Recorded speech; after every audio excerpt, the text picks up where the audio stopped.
Bom dia! Hoje falaremos sobre a soma infinita envolvendo uma PG, progressão geométrica.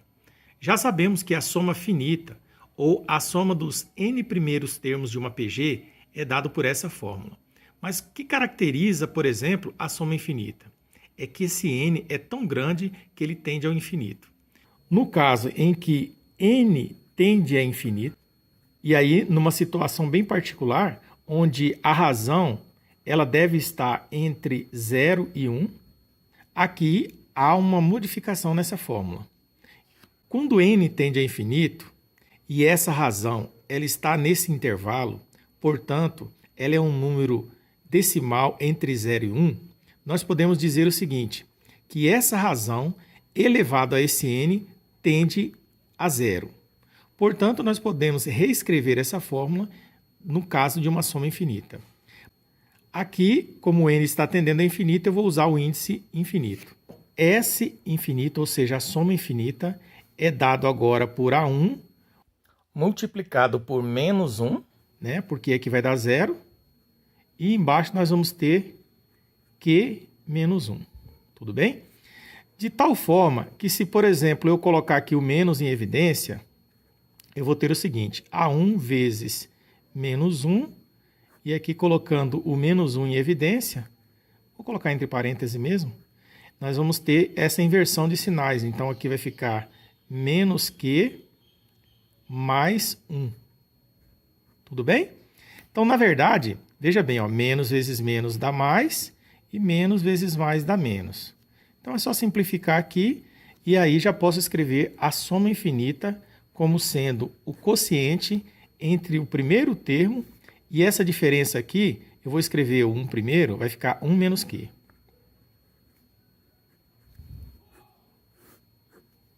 Ou seja, a nossa fórmula ficou mais simples.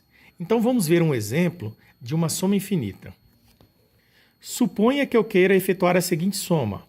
40 mais 20 mais 10 mais 5. E assim eu vou somar infinitas vezes, de forma que a razão aqui, por exemplo, é meio. Que até podemos chamar de uma soma infinita. Ok?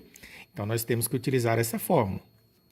Então, vamos utilizar S infinito vai ser igual a A1 dividido por 1 menos Q. Bom, preciso determinar aqui o valor de A1. Então, é só você olhar que o A1 é o primeiro termo. Nesse caso, o A1 vale 40. Então, vamos utilizar aqui 40. 1 menos. E aqui falta calcular a razão, mas sabemos calcular a razão de uma PG é fácil. É só dividir o segundo termo pelo primeiro. Então, vai ficar 20 dividido por 40.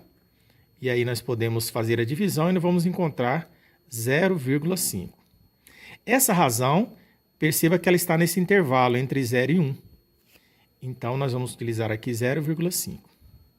Continuando, nós temos 40 dividido por 0,5.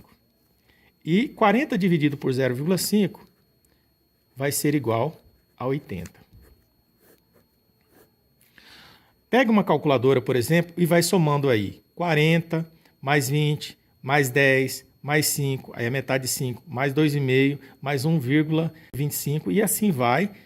Quanto mais números você for somando ou você for adicionando a essa sequência, você percebe que a tendência dele é sempre se aproximar do número 80.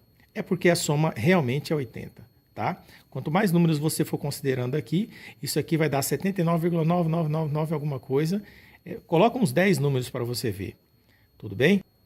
Bom, e assim encerramos o assunto. Fácil, né? Bons estudos!